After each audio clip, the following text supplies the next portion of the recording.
J'en ai tellement dit, ça va recommencer. Ça va recommencer, mais je suis décidé. Elle va dire à nouveau non, non, non. Et derrière le non, il va y avoir, avec toute la fuite, le c'est pas possible. C'est pas possible qu'en si peu de temps je réduise tout. Et avant de tomber dans les cendres, de faire tomber ce tout-là dans du sang. C'est pas à elle qu'elle pense. C'est encore à moi. Capable, si je lui fous une balle dans la peau, de s'arranger à maquiller tout ça et à dire que c'est elle qui s'est flinguée parce qu'elle savait qu'elle était la seule responsable de tout. Qu'elle voudrait faire... Oui, qu'elle voudrait faire. Qu'elle voudrait faire quoi, je sais pas. Voudrait, elle. Je l'ai bousculée, je suis rentré dans la pièce où il y a ses métiers. J'ai un petit Judas à ma porte, j'ai regardé. J'ai donné un coup de lumière. Ils étaient tous là. J'ai ouvert la porte en grand, puis j'ai tendu mon bras devant, sans rien dire, en les fixant et en faisant un tout petit arc de cercle. Ils sont partis comme des petits lapins à reculons, en se piétinant, en criant, en arrivant sur la place, en se dispersant dans les toutes petites impasses qu'il peut y avoir, les petits sentiers qui débouchent dans la montagne. Ils sont partis. J'ai pas rebaissé mon bras. Derrière moi, elle a marché. Il est venu tout contre mon dos. Bougeait plus. Moi non plus. Pleuvait toujours. Pas la pluie qui est la fautive. Parce que moi je l'ai mise en route. Ouais. Je suis pas malade. Non, je suis pas malade. J'ai jamais été malade. J'ai eu de temps en temps des petits mouvements, cris, sauts, bons. Mais c'était pas des vrais bons, c'était pas des vrais sauts, c'était pas des vrais cris. D'abord vrai. Pourquoi pas vrai? Pourquoi vrai? C'est venu parce que je les ai fait venir. C'est venu parce que je les ai façonnés, fabriqués, dessinés, écrits, léchés, lampés, baisés, violés, enculés. Alors je suis devenu un peu malade. Alors que maintenant, je fais tout le chemin inverse. Pas malade. Non pas ils me font chier, non pas seulement même je me fais chier. Pas de ça. Non, je suis redevenu. Redevenu, c'est tout. Avec un bras et un pétard au bout. Petite ligne de mire. Si je voulais en pleine nuit, je taperais, je suis très fort. Quelquefois, quand il y a un forain qui vient dans la petite ville à côté, on s'amuse à faire, elle et moi, des petits concours de tir. Je façonne, j'aiguise ça de plus en plus. Je me vante pas, je sais faire mouche. Le jour est venu, la nuit est venue où il faut que je fasse mouche. Toujours dans mon dos? Elle, oui. Le village, je crois qu'il est rentré chez lui. Comme je suis le seul à avoir un téléphone, ils vont se dégonfler. Ils vont se dégonfler ce soir. Dans la nuit, tout le monde a peur. Demain matin, ils feront leur salade. Demain matin, moi je serai loin. Pas très loin, loin, c'est suffisant.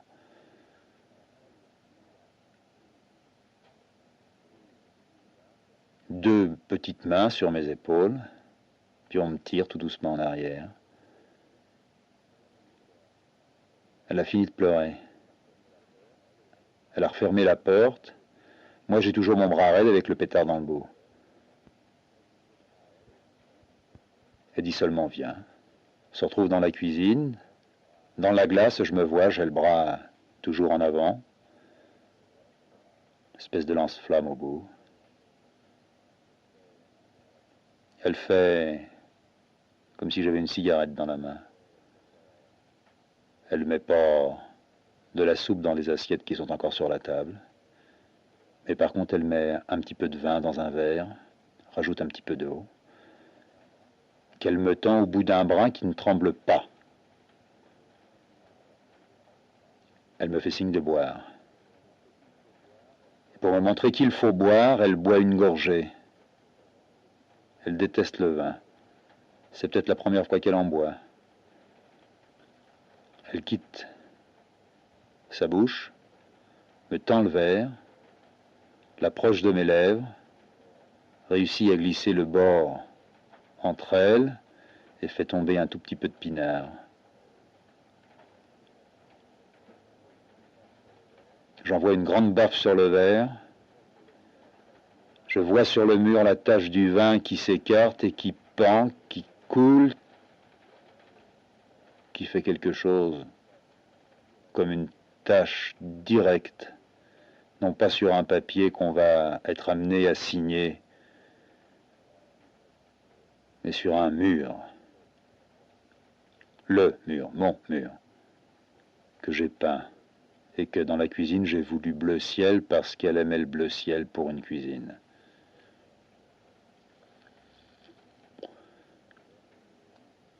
Le verre cavelé en 1000 morceaux par terre, sa main qui elle aussi est restée en l'air. Elle aurait pu faire un demi-tour, un tour, se lancer comme une toupie. Elle a penché sa tête. Elle se dit pas, elle se dit pas, dit rien. En courant, j'ai quitté la maison. J'ai pas traversé le village, ni par en haut ni par en bas, je suis parti dans les champs. Là où une fois, je suis parti aussi en courant. Seulement, je suis descendu plus bas. C'était la nuit, mais faut croire que la nuit, un homme comme moi peut voir clair. J'ai fini par retrouver la petite route qui serpente le long du gouffre. Je me suis mise dessus. Puis j'ai marché. J'ai marché sans penser. C'est peut-être la première fois que je ne pense pas en marchant. Je peux plus, mais à un moment donné, je pouvais plus marcher sans penser. Je pouvais plus fumer sans penser, manger sans penser, dormir. Là, je marche. Je marche, la flotte retombe. La flotte va tomber tout le temps. C'est un pays à flotte et à neige. Si tombait autant de neige qu'il a plu, on en aurait 10 mètres.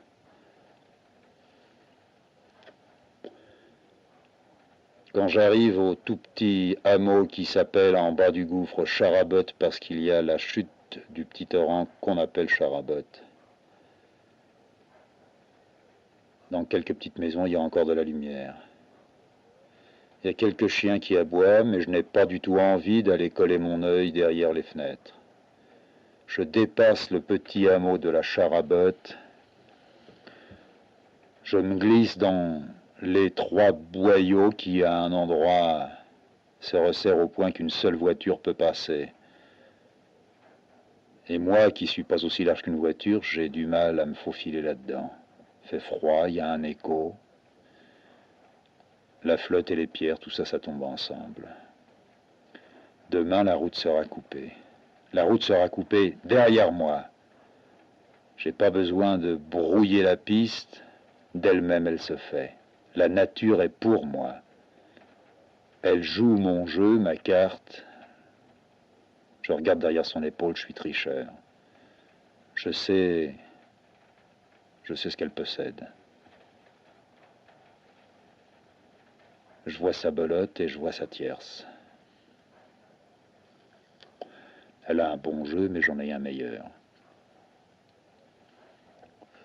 Faudra que je dépasse Chalais. Chalais, c'est le hameau un peu plus important que Charabot.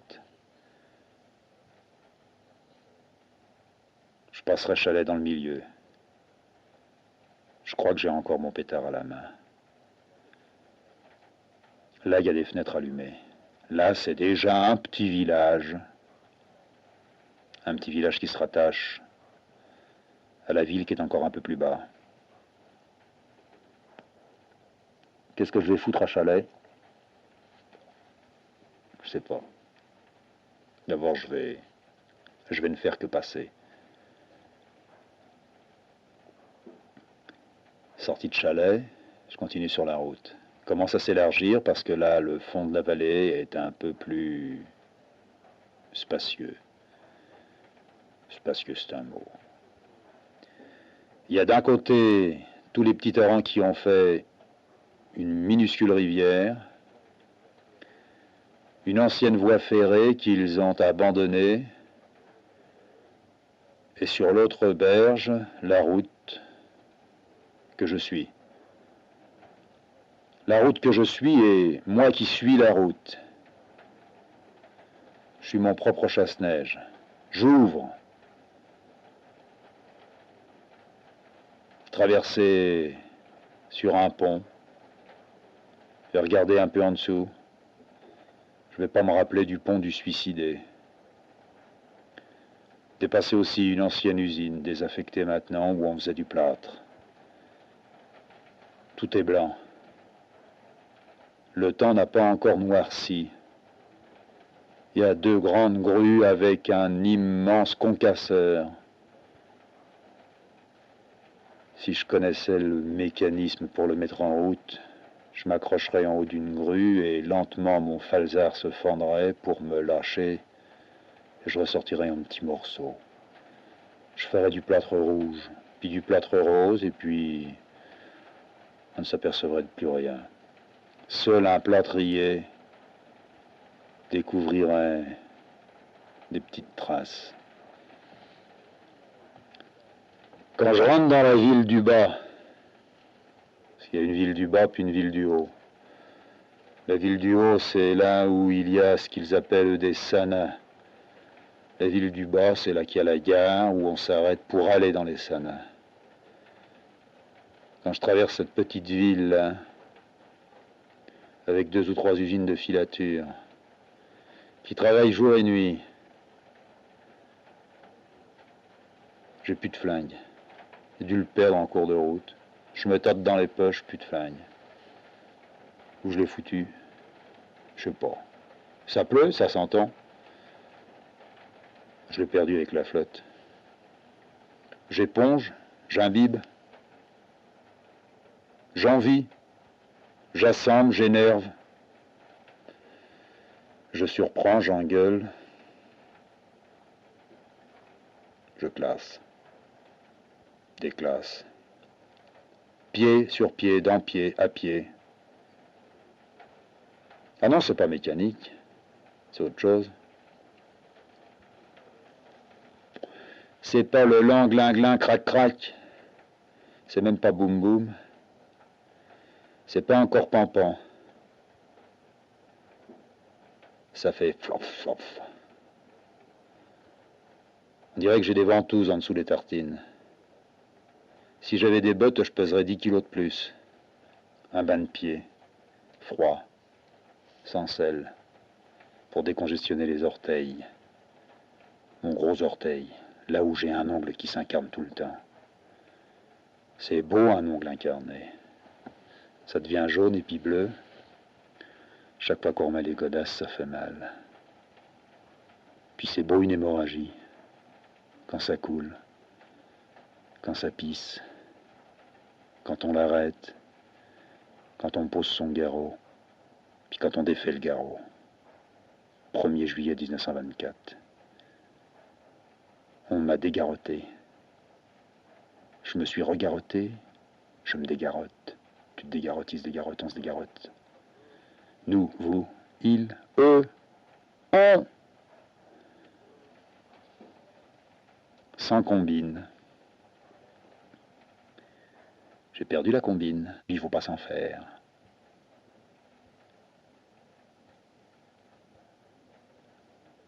La gare, qui rime avec abattoir, et à côté ils ont mis les abattoirs. J'aurais pu demander un ticket à l'abattoir. J'aurais pu voir l'abattoir de la gare dans un lavoir. C'est la foire.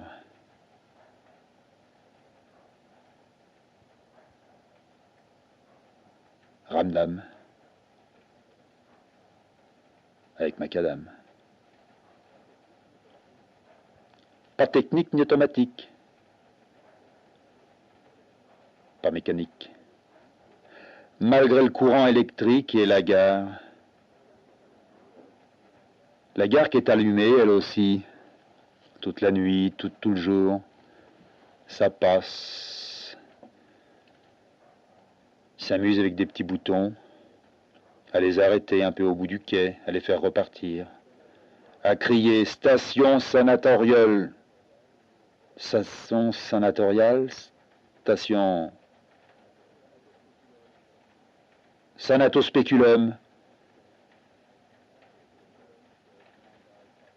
avec un guichet, puis un gars et sa bâche. Un ticket. Je fais un ticket. Vous voyez, un ticket. Pour aller à ticket. Ça vous semble pas clair? Je veux un ticket. Je me baisse. Je retire mon froc. Je chie. Je la ramasse avec mes mains. Je la fous sur le guichet. Je lui dis, je veux un ticket. Je veux un ticket. Puis j'étale bien ma merde. Tout le long du ticket, un ticket. Une planche avec une vitre dessus. Je fais un beau tas, une tartine. De la marmelade. Je beurre. J'allonge. J'étire. J'en fous partout. Il se baisse. Fait tomber son froc. Chie par terre, ramasse la merde. La fout sur la mienne. L'étale. L'asperge. M'éclabousse. Je le vois. Je le vois lui qui chie. On chie. Il y a un gros train qui passe, avec des roues de merde.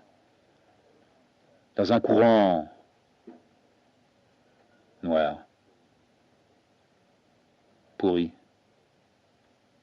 Plein de pisse. Avec des wagons foutreux. Des remorques de glavio. Des oreilles. Des yeux qu'on crève. Tout le monde est initié. C'est le branle-bas.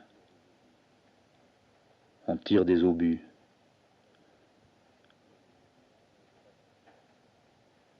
C'est presque. J'entre et je sors. Tout a éclaté. La chaleur monte. Les vitres. Les résidus.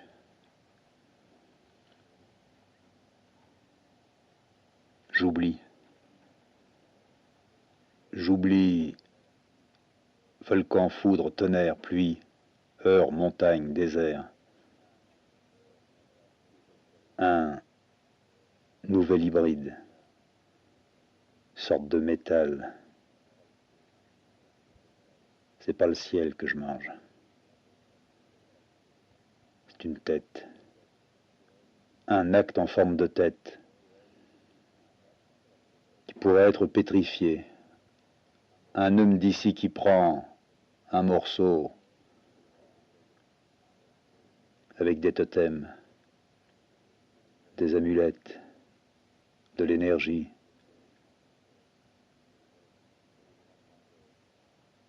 Un grouillement de mangeurs, oblique. Une phrase citée dans le dernier acte. Une notation et une indication. Ceci dit, le point de vue des uns, le point de vue des autres, l'offensive, les terribles pertes subies, une tentative échouée, ce qui n'est plus, ce qui n'est jamais parvenu,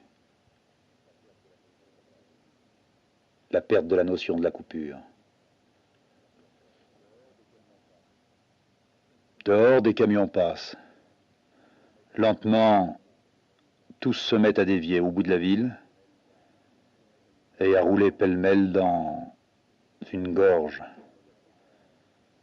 où petit à petit, dans un fracas de modulation, de mystère, avec un cœur de païen brouillé dans les formes, ensemble dans le Dieu des pierres, charriant des mots écrits pour retrouver une véritable annonciation. Tout est faux,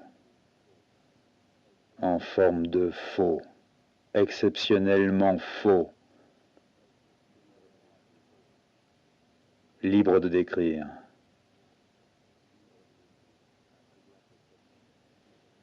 Un triomphe de Kabyle. Pourquoi le désert? Pourquoi le désert dans le fond d'une vallée? Des pans de rochers que je suis le seul à pouvoir soutenir. Non pas en haut d'une montagne pour me protéger et voir des éboulis gigantesques, démesurés, inconnus, non pas une fin de montagne qui supposerait une petite fin d'un monde, mais moi sous la montagne, ayant essayé de me déchirer les pognes à empêcher cette tonne de caillasse, plus affolé, moins tendu que jamais, ouvert à une plaie que j'ai peut-être tout fait pour cautériser.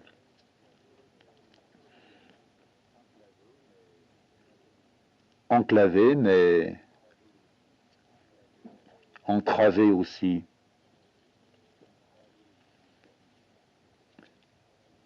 Perdu le sens. Mon mortier, c'est ma merde.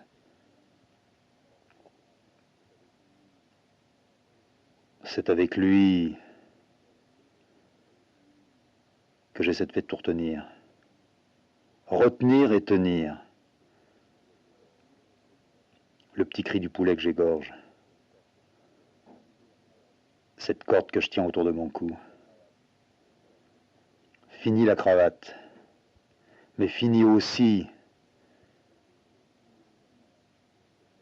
ce costume sur mesure que je m'étais taillé avec un ciseau de grand coupeur des bons boulevards.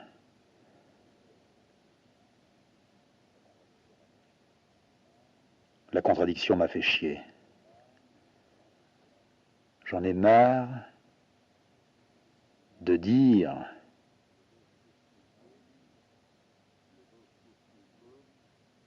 le dossier sculpté, de dire à travers des figures symboliques, comme des serpents qui protégeraient leur queue, une divinité solaire, on porterait dans une civière, avec des chars, qui auraient une forme humaine, des coffres pleins de mitres, des lions et des léopards, qui danseraient dans un pincement que plus personne ne pourrait négocier. Apollon, de l'argent massif, dans des pieds complètement crépés, qu'on retrouvera dans des inscriptions, avec un fouillis de palmes, qui simuleront, qui donneront des triangles, masculins, féminins, opposables, dans une image écartelée, sous un mélange de musique et de générateurs, de métaphysique et d'analogie heureuse, dans un passage qui réussirait à unir ce qui était concret et ce qui était abstrait. Non plus cette contradiction de vécu et de considérer comme un des moyens dangereux de vivre pour celui qui, visuellement, phonétiquement, perspicacement, comme dans les principes d'une vieille religion solaire, arriverait à orienter un petit cataclysme qui ressemblerait à un gros trou du cul avec un ouragan de caques, de flouze, de bouse, de merde. Plus de carton d'emballage, plus de carton à dessin. On dirait des oiseaux morts, comme un chasseur miraculé ayant un fusil dont l'extrémité serait un entonnoir tellement vaste que tout ce qui se trouverait dans le ciel pourrait être d'un seul coup de gâchette descendu, dépenaillé, désouvert, déregardé. Autour de lui, grand chasseur, qui a enfin mis en route autre chose que ce qui était jusqu'ici non seulement admis,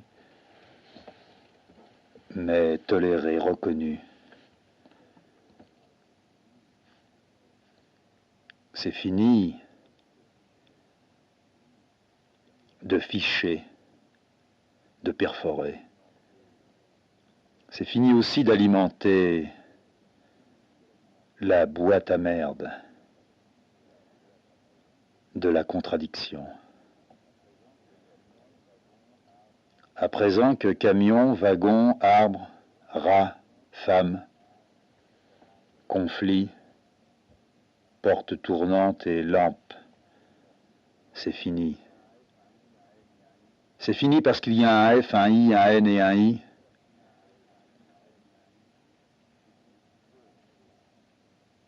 Et qu'il faut, dans sa petite chambre, dont les murs ont maintenant explosé, qui sont devenus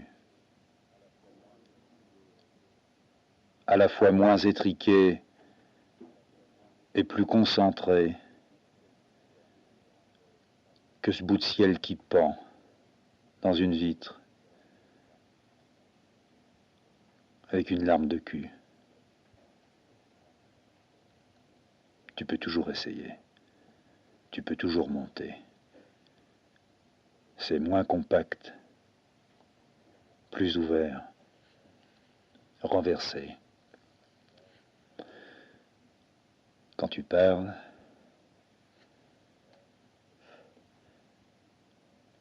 seulement toi tu peux comprendre.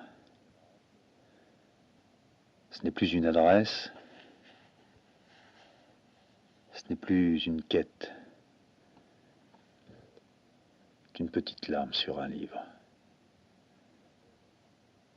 C'est un livre sur une larme. C'est l'envers dans l'endroit. Le chiffre dans un mot. Cris et spasmes qui ne font plus que deux couples étrangers, deux couples vides, serrés, avec un immense tournevis qui verrouille, qui martèle, qu'on enfonce. Tu sais que tu ne retrouveras pas l'entrée, que ces deux montagnes en forme de cuisse avec, dans leur fond, intimement cachées, dissimulées, n'est pas l'entrée, le tunnel,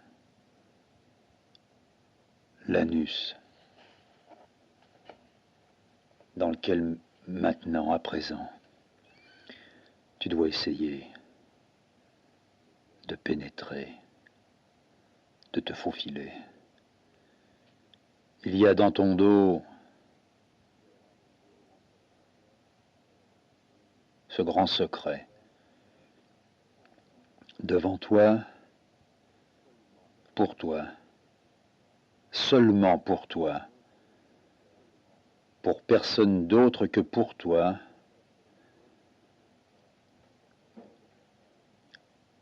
un autre trou, fait à ta taille, à ta dimension, comme ton moule. Non plus difficile, non plus plein de démons ou d'intrigues, que tu n'arrives plus à appeler redoutable. Mais un trou qu'il va falloir découvrir. Une guerre amenée pour faire disparaître de la carte du globe celle qui devait, tôt ou tard, donner les dimensions comme d'une longue canne recourbée à la gloire des démons. Que dans ce tunnel où tu te trouves maintenant,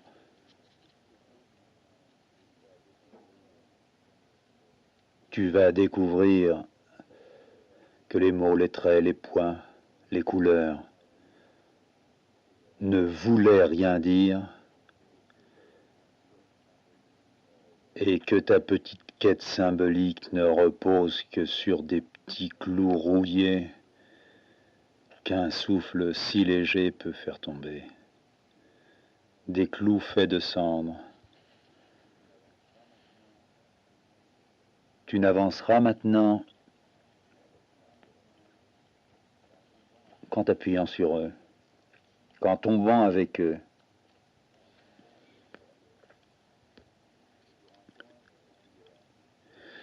Que tu rencontres ou que tu aies des oreilles de pu, des lobes épais ou des rides, des plis, comme un filet sur ton visage. La sorcière brûle. Les rats qui sont autour dansent ce que toi seul maintenant peux connaître et comprendre. L'ordre a été brûlé.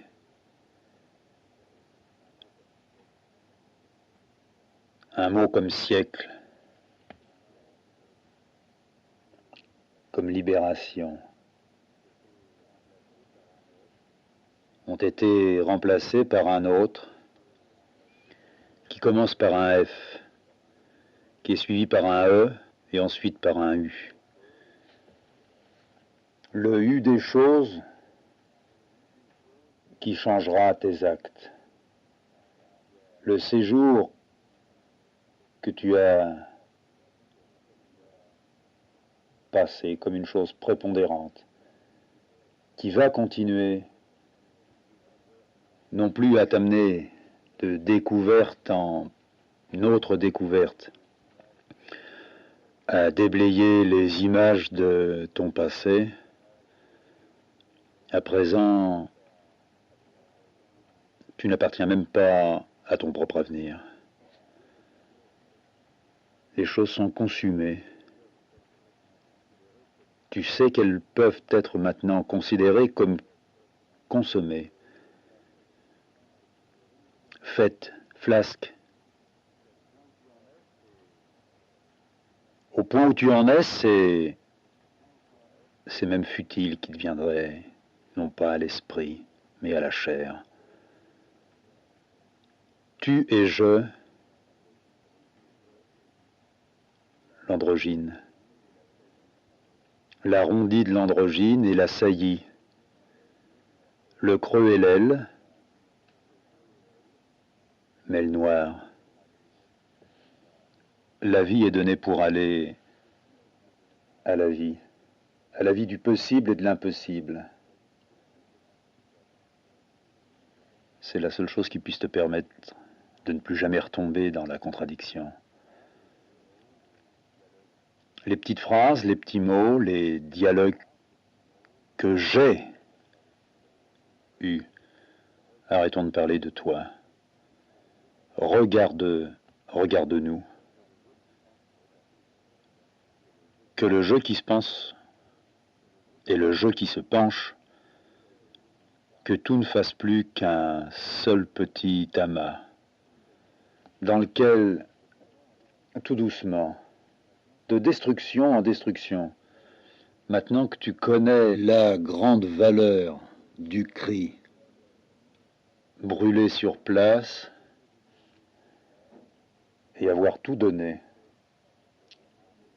que tu n'as jamais donné à un autre qu'à toi, toi qui as voulu aller à la vie.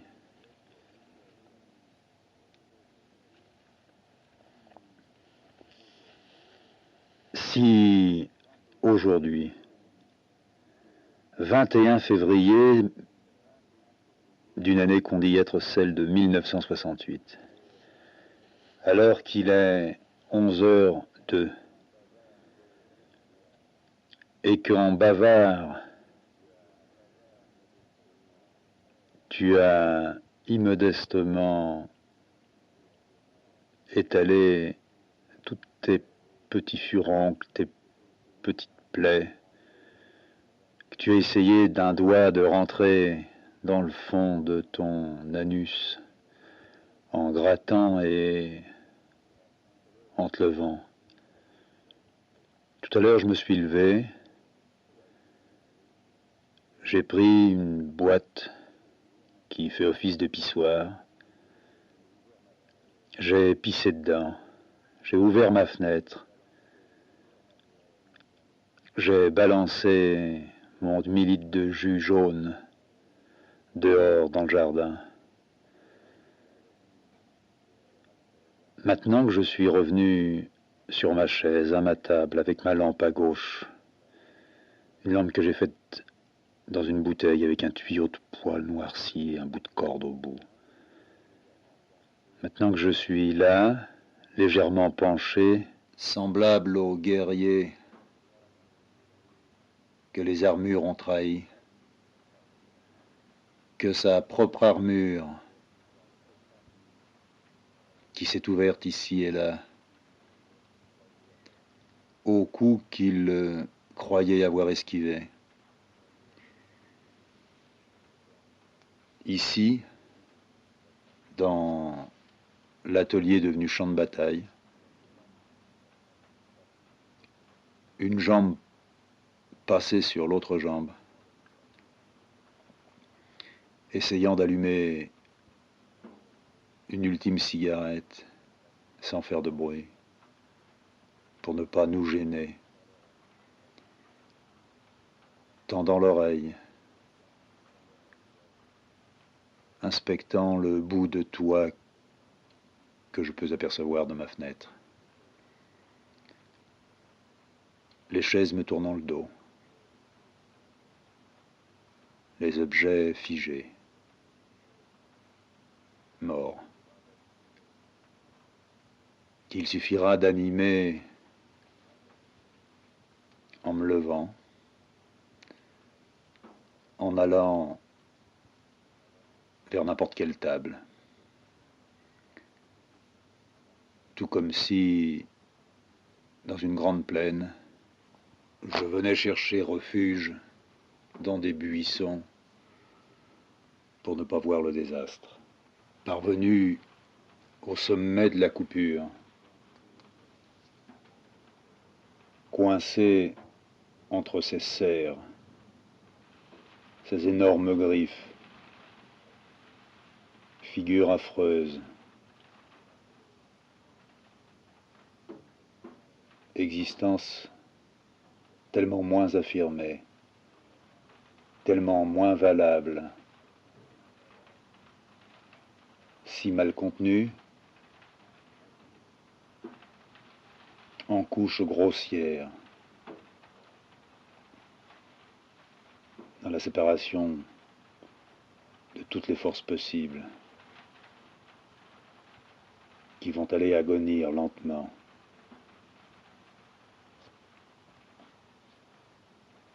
très lentement, sans plus me permettre de décroiser mes jambes.